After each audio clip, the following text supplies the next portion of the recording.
Olá, tudo bem? Está começando o programa Em Destaque aqui na tela da Record News e também pela TV Sim. Muito obrigado pela sua audiência, obrigado pela sua companhia, por estar junto com a gente. Hoje no programa nós vamos falar sobre a reforma política, as possibilidades que são discutidas no Congresso Nacional já para as eleições do ano que vem.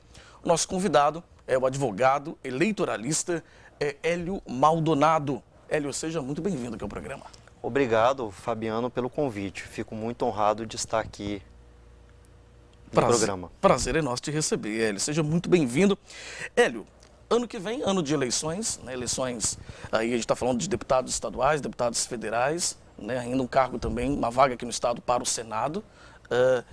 E um momento de muitas discussões, aliás, também eleição presidencial também, né? Esquecido o presidente da República, além dos deputados. Um momento de muitas discussões no Congresso Nacional para talvez aí, às vésperas desse momento eleitoral, mudar as regras do jogo, não é isso? Sim. Fabiano, há uma previsão na Constituição, positivada no artigo 16, que ela veicula o chamado princípio da anualidade da lei eleitoral. Então, toda e qualquer transformação nas regras do jogo, elas somente podem ter vigência se aprovadas um ano antes das eleições. E como também, pelo ordenamento, a data das eleições sempre é primeiro domingo de outubro, nós temos para este ano a data limite do dia 3 de outubro para que sejam aprovadas qualquer regras novas a respeito do processo eleitoral. Agora, a reforma política é um tema excessivamente corriqueiro nos últimos 10 anos, desde da gestão na presidência da Câmara pelo Eduardo Cunha, passando pelo Rodrigo Maia e hoje pela atual legislatura, e sempre nós temos essas propensões de acontecerem a cada 2 anos, principalmente no período curto que antecede este limite de aprovação dessas regras.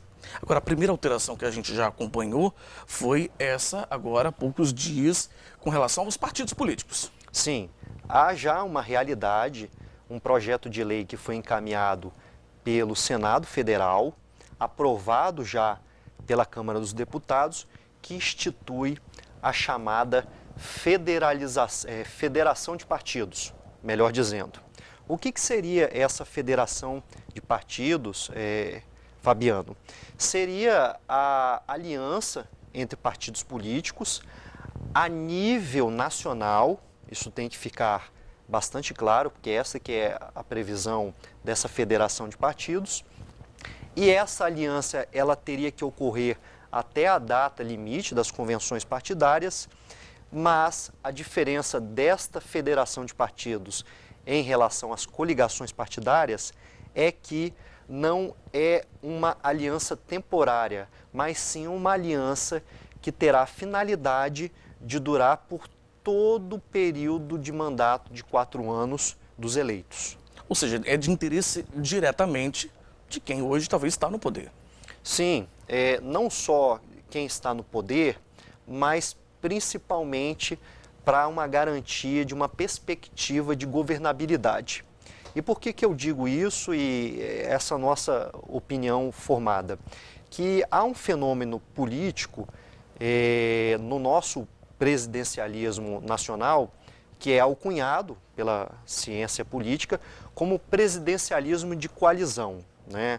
O chefe do executivo, o presidente da República, necessita do Congresso Nacional para que as suas iniciativas legislativas, seja a nível de reforma da Constituição, seja a nível de reforma da legislação infraconstitucional, elas encontrem apoio de aprovação no Congresso Nacional.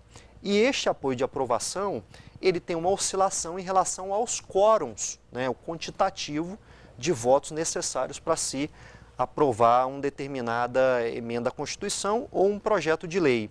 Então, a finalidade da federação de partidos é justamente pavimentar melhor a governabilidade, até porque a consequência dessa federação de partidos é que, uma vez havendo uma decisão da federação sobre a diretriz partidária na votação dessas questões diversas, econômicas, sociais, políticas, de saúde, assistência, haveria uma certa vinculação horizontal aos parlamentares destes partidos. Entendi. Vamos fazer o seguinte, Hélio, nós vamos para um rápido intervalo, na volta vamos conversar um pouco mais sobre essas discussões a respeito da reforma política e também desses novos arranjos, vamos dizer assim, né, que podem mudar talvez aí o rumo das eleições do ano que vem, né? A gente está falando já da eleição de 2022, enfim, vamos conversar um pouco melhor e explicar também o que está sendo discutido nas possibilidades de reforma política, né, também, do formato, do sistema. A gente volta já já com o programa em destaque, não sai daí.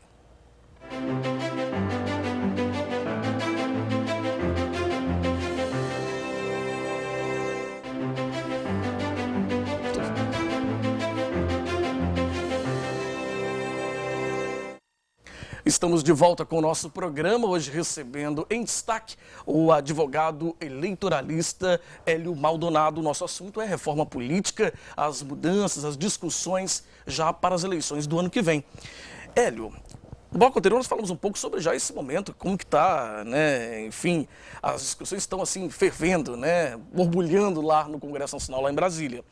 Agora, fala-se muito também de uma discussão, né, existe uma comissão que tramita a questão da reforma política.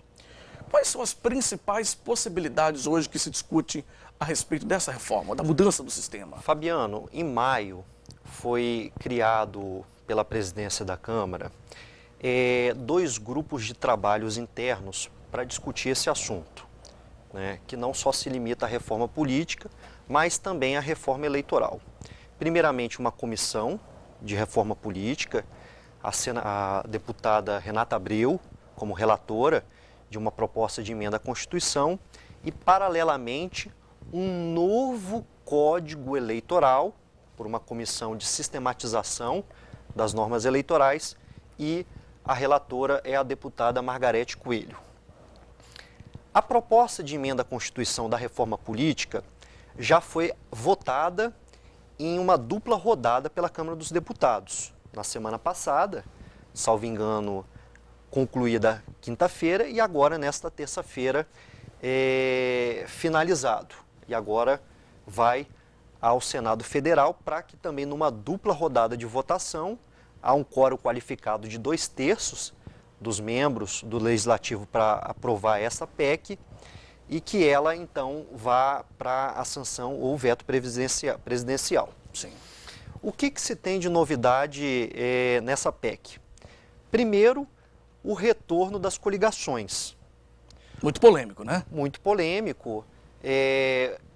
Recentemente houve justamente essa alteração na Constituição para extirpar a presença das coligações nas eleições proporcionais, e as eleições proporcionais são todas aquelas dos cargos do Legislativo. Essa mudança que ocorreu em 2017 não afetou as coligações para as eleições majoritárias, então prefeito, governador e presidente da República ainda está vigendo esta possibilidade, mas certo é, Fabiano, que até mesmo por algumas informações de bastidores que nós colhemos, que a aprovação do retorno das coligações foi um embate entre, primeiro, a rejeição do Distritão, né? O Distritão seria um novo sistema eleitoral que seriam eleitos para o parlamento aqueles que tivessem o maior número de votação, e isso privilegiaria a questão do personalismo político e artistas, né, apresentadores, pessoas que são conhecidas, principalmente né? Pessoas que tenham muita visibilidade, né? Visibilidade, como também retiraria a representatividade de minorias no parlamento. Sim. Cito como, por exemplo, esta foi a primeira legislatura, melhor dizendo, Sim. em que houve a eleição de uma deputada indígena, né? Acho que é Sônia Pataxó, não recordo bem o nome dela, né? Num sistema de distritão, nunca que a Sônia Pataxó conseguiria eleita votos lá necessários, pelo né? estado de Roraima. Então, foi um embate em relação a isso e a aprovação do retorno das coligações é um mecanismo para que os partidos políticos ganhem uma sobrevida, né? Continue a existir. E por que eu digo isso, que seria uma estratégia de proveito próprio? Porque também, nessa reforma eleitoral que houve em 2017, foi criada a figura do desempenho eleitoral, né? E o que seria esse desempenho eleitoral? Que está na PEC de reforma política, que está mantido, tá? Né? Tal como hoje aprovado, seria o seguinte: o partido, para ele receber recursos do fundo partidário e do fundo eleitoral, ele teria que, nas eleições, eleger 11 deputados federais ao longo do país. Sim. E progressivamente aumentar esse quantitativo nos demais pleitos. Então houveram partidos fortes, como por exemplo a Rede, que no pleito passado não atingiram esse coeficiente. Então foi uma forma de dar uma sobrevida aos partidos políticos. Pois é, talvez ainda a gente vai acompanhar um pouco dessas discussões ainda, como o Hélio disse, né, ainda falta passar pelo Senado, né, essa votação, então ainda tem muita discussão para acontecer ainda. Vamos acompanhar as cenas dos próximos capítulos. Já vou convidar o Hélio para retornar aqui no programa, para a gente poder falar um pouco mais à frente sobre o que mudou, né, nessa discussão, se mudou alguma coisa, se manteve assim, para já as eleições, como a gente disse, as eleições de 2022. Hélio, nosso tempo infelizmente já chegou ao fim, quero te agradecer muito por ter vindo aqui. A oportunidade. Foi um prazer te receber e volte mais vezes, já está feito o convite real, viu? Vamos só lá marcar a data. Tá bom. Obrigado, viu? Obrigado a você. Bom, a você de casa, muito obrigado também pela sua audiência, pela sua companhia. Se você quiser rever essa entrevista com o Hélio Maldonado, é só acessar o nosso site simnoticias.com.br. Um abraço para você e até qualquer hora na Record News e também na TV Sim. Tchau, até lá!